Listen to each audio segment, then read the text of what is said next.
Meus amigos, no vídeo de hoje a gente vai responder aí quais são os limites da utilização da residência oficial em campanhas eleitorais, a partir de um caso concreto. Confere aí após a vinheta.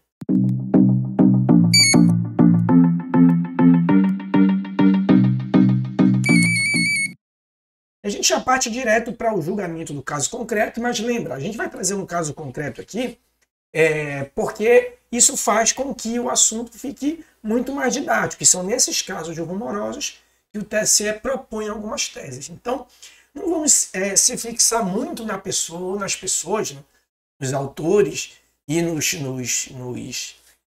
representados, porque a ideia é que a gente retire, se você é concurseiro, por exemplo, a ideia é que você retire as principais questões da letra da lei e as teses do TSE que eventualmente podem ser cobradas, né? Muito embora a ideia em concurso é que se cobre mais a letra de lei, mas as teses são importantes para que você entenda a letra de lei. Ou se você é advogado ou trabalha na prática, assessor, juiz ou promotor, a ideia é que você incorpore a tese que o TSE fixou a partir de um enunciado de lei. Então, as pessoas envolvidas, os autores e os representados, são irrelevantes para esse caso aqui, porque a nossa ideia é extrair a síntese do caso e não analisar o caso de forma subjetiva. Tá? A ideia é buscar uma síntese aqui. O que a gente vai analisar? O julgamento conjunto de 3 AGs em que o TSE avaliava 2 lives do então candidato à reeleição à presidência Jair Messias Bolsonaro e uma reunião com apoiadores no Palácio do Planalto. Então a gente tinha aqui uma live dentro do Palácio do Planalto, em ambiente, dentro do Palácio da Alvorada, em ambiente neutro, vocês podem ver aqui, e dentro da biblioteca do Palácio da Alvorada, também uma live transmitida com objetivo eleitoral. Tá? E por fim, a reunião com apoiadores e outros candidatos à reeleição ou candidato a uma eleição inédita aqui no Palácio do Planalto. Tá? Então, essa é a questão fática aqui, esses são os fatos colocados no julgamento conjunto dessas 3 áreas. Né? O que o autor ele argumenta? O autor argumenta que houve aí um abuso de poder ao se utilizar a residência oficial. Por quê? Porque na transmissão dessas lives houve a utilização do bem público, que seria a residência, o espaço da residência propriamente dito, e a utilização de servidores públicos. Né? Então, essa seria vamos dizer assim, a utilização da administração pública em geral para alavancar a candidatura do então candidato à reeleição.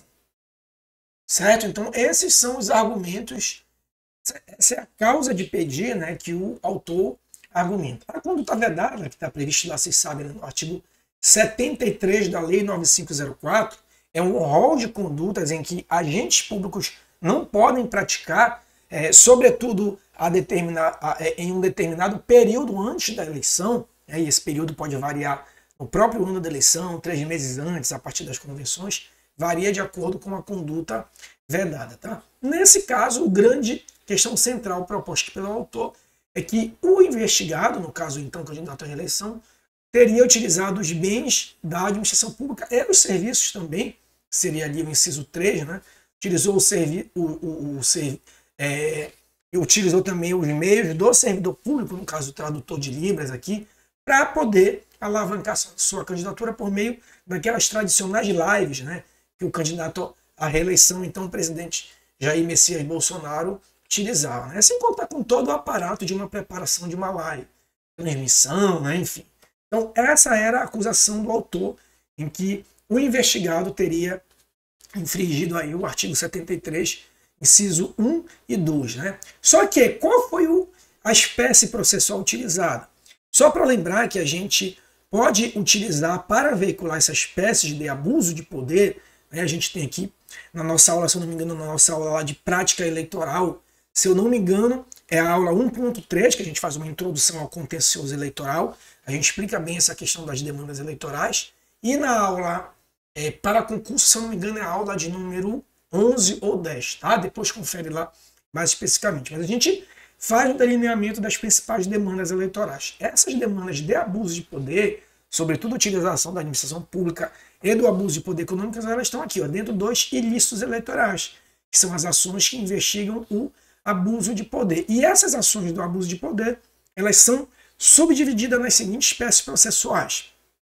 A AIDE, que tem como causa de pedir o abuso de poder econômico e o político, ou nesse caso aqui poderia ser a própria representação por conduta vedada no rol do artigo 73.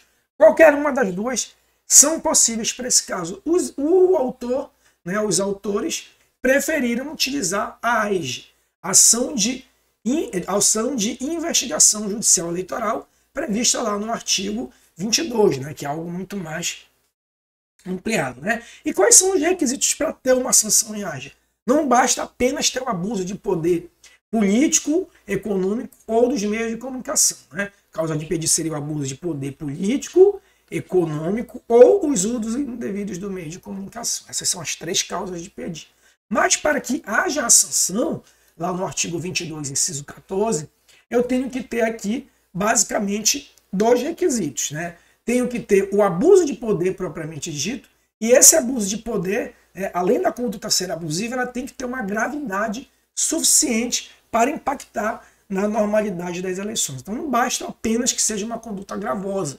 Essa é uma conduta abusiva, ela deve impactar de forma gravosa na normalidade das eleições, tá bom? Por exemplo, olha só, supondo-se que um candidato pratique um abuso de poder desviando canetas, por exemplo, desviou 10 canetas para utilizar no seu comitê central, é um candidato à reeleição. A utilização de 10 canetas no comitê não tem impacto não é um impacto grave para atrapalhar a normalidade das eleições. Então é um abuso de poder, mas não é suficiente para atrapalhar a normalidade das eleições, por exemplo. Então, além do abuso de poder, a conduta tem que ter gravidade. Tá? A única sanção prevista é a inelegibilidade e a cassação do registro /diploma, né? Cassação do registro /diploma.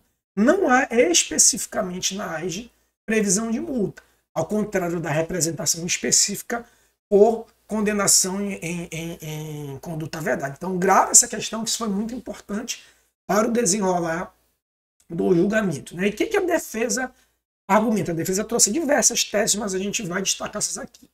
E a residência oficial pode ser utilizada para candidatos à reeleição. Afinal, o candidato à reeleição não pode se expor em qualquer outra residência, porque ele geralmente é chefe de Estado, né? Ou prefeito, ou governador, ou presidente, ou a depender que for os presidentes dos parlamentos. Né? E que não haveria ali naquele ambiente, o ambiente seria um ambiente neutro, né? Não haveria elementos oficiais que traduziriam ali que aquele lugar seria uma residência oficial. Outra coisa, no caso específico, foi utilizado um tradutor de Libras privado e não o tradutor de Libras oficial. Tá? E não houve, por fim, como um argumento eventual, né? Não houve a gravidade propriamente dita. Isso porque a defesa ela se prende, uma das teses, né, é que lá o artigo 73 é uma exceção à regra que diz que a vedação do inciso 1, qual é o inciso 1? Que diz que o candidato, né, o agente público, não pode utilizar bem público.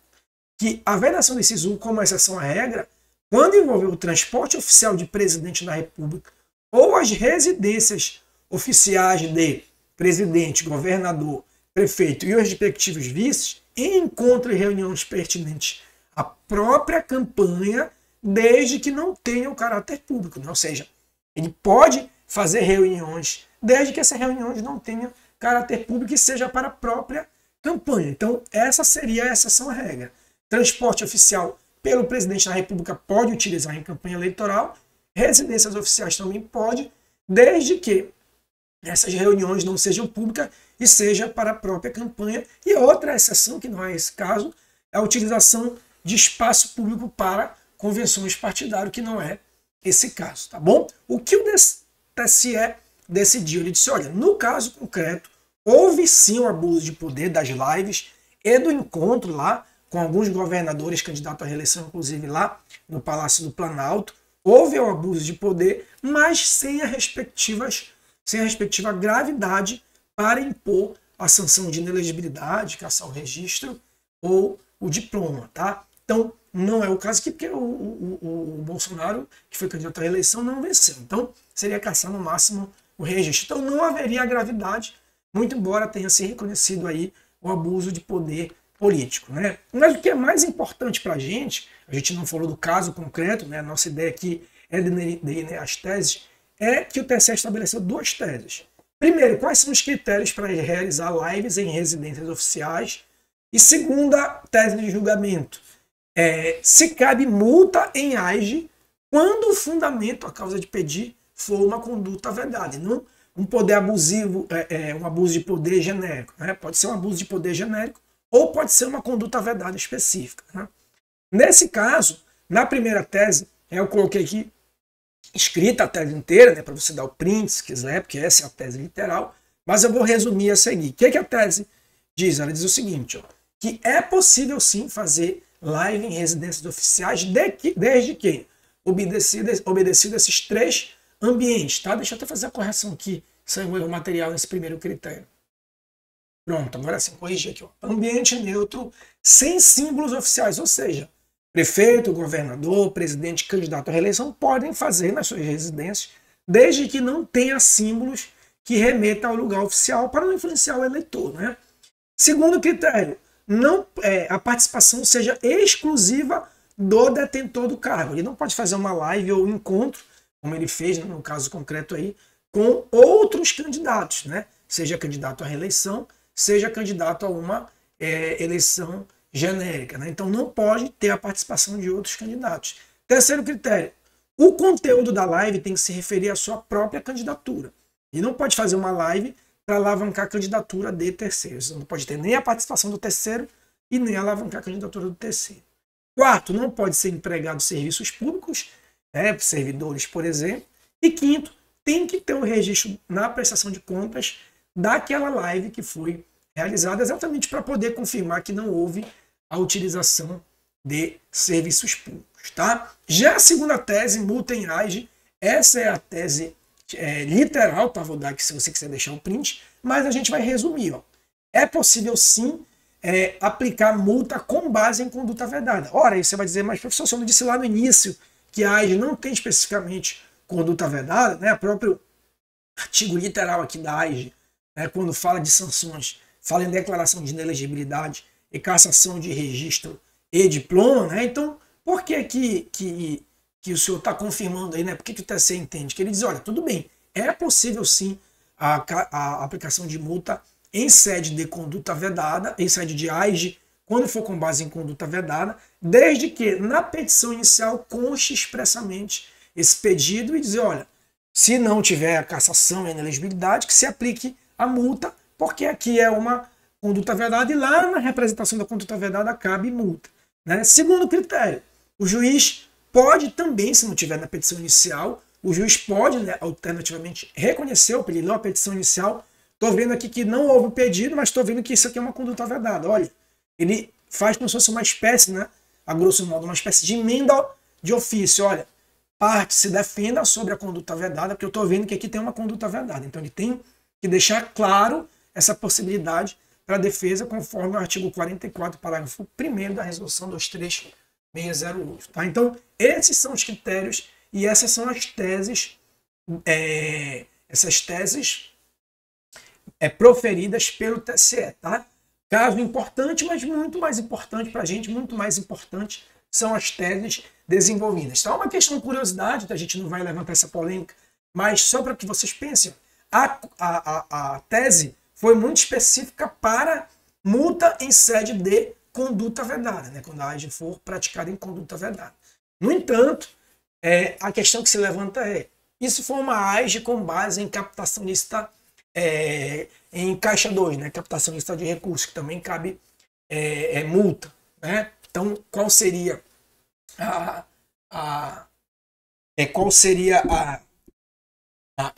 tese do TSE, já que ele falou especificamente de conduta vedada. Né? Aliás, deixa eu até confirmar aqui se na captação de recurso Caixa 2 se realmente tem multa, tá?